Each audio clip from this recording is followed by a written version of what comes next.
How goes the family? Welcome back to Larry's Anything Goes. Hopefully, you guys are having a great Friday.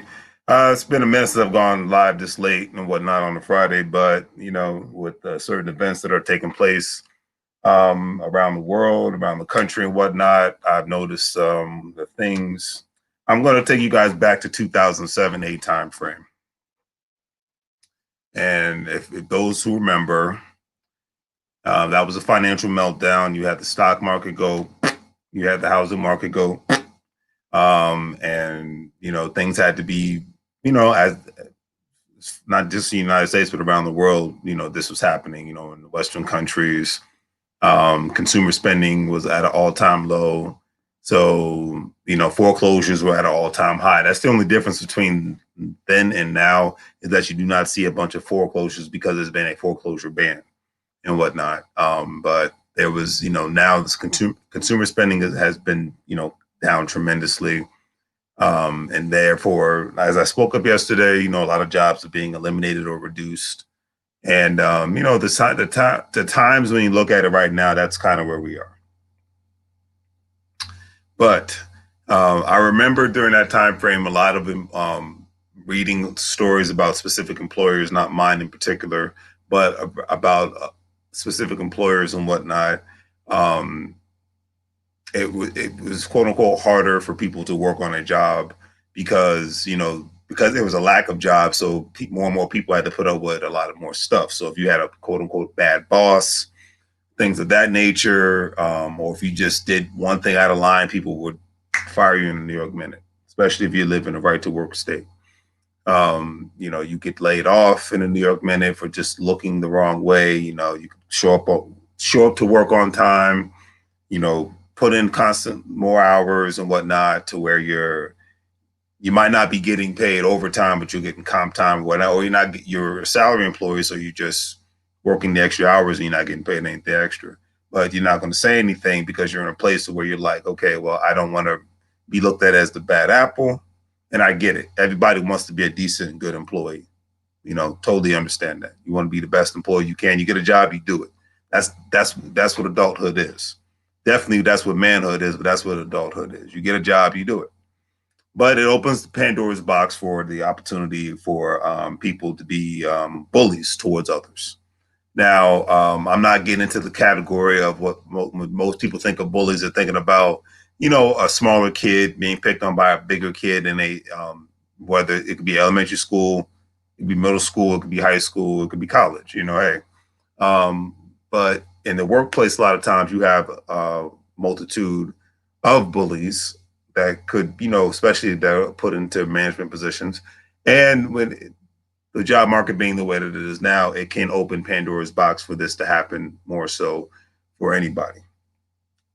So that can be a downside.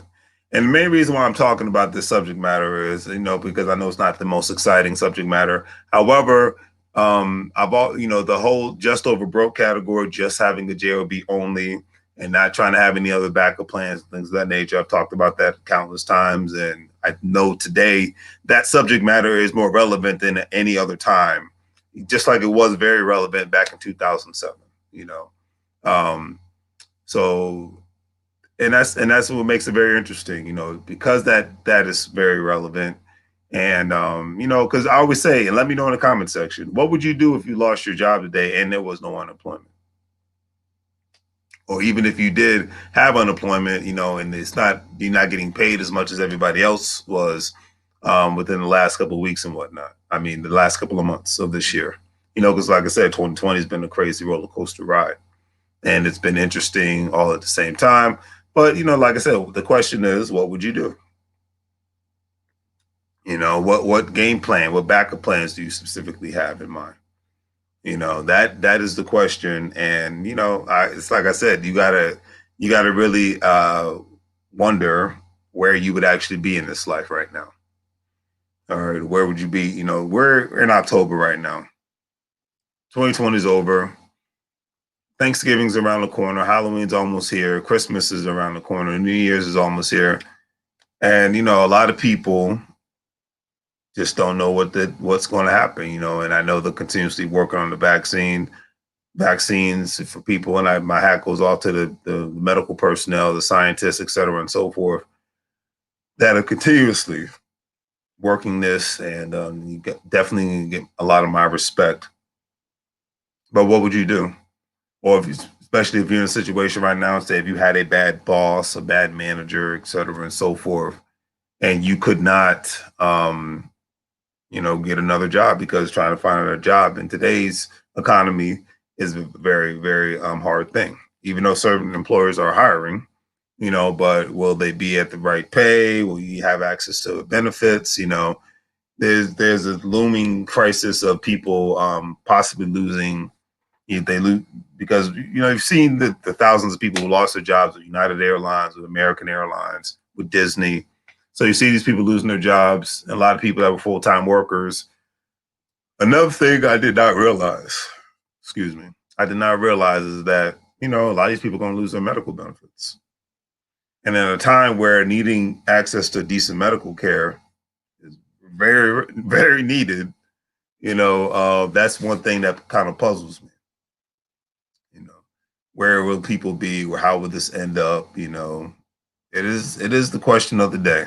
You know what I mean? So that's all I can say about that. It is definitely the question of the day, how it will end up.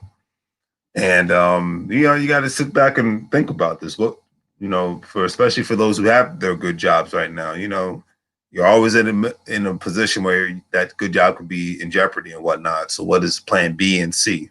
What would you do? How would you regroup? Or would it just be the end of your existence all at the same time? That's a question that I can't answer, because, like I said, that's your personal life. I know me personally, I would just continuously work on my, Larry's Anything Goes, with selling products, rental properties, wholesaling properties, things of that nature. Put more time into the free bay, learning the different aspects of purchase of the gold, the purchase of the cryptocurrency, and things of that nature. And I will put more time into that, and gaining more access to people who are like-minded from an entrepreneurial standpoint. But it's a weird time to be alive, but at the same time, it's a great time to be alive.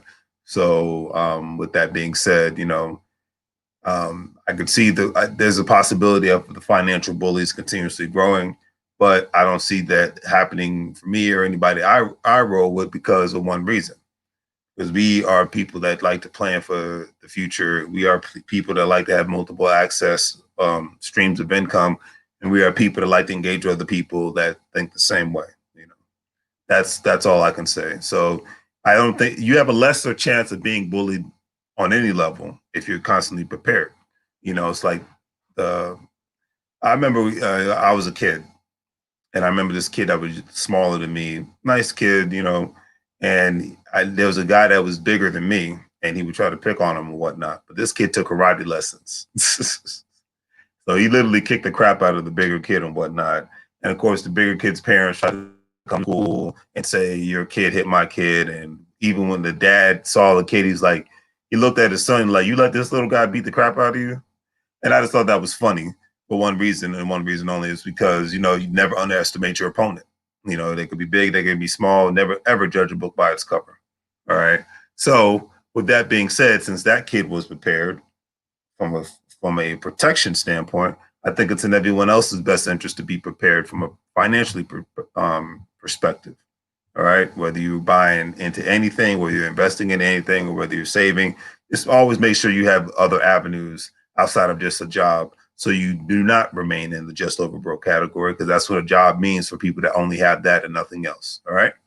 So with that being said, do the great 3 free things: like, share, and subscribe. I just wanted to come on and talk about that, because it's been that kind of day.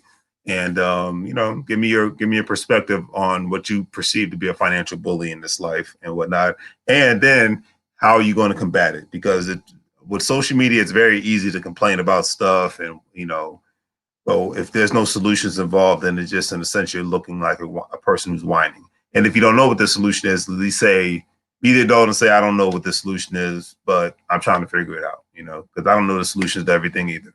I just try to figure things out. All right.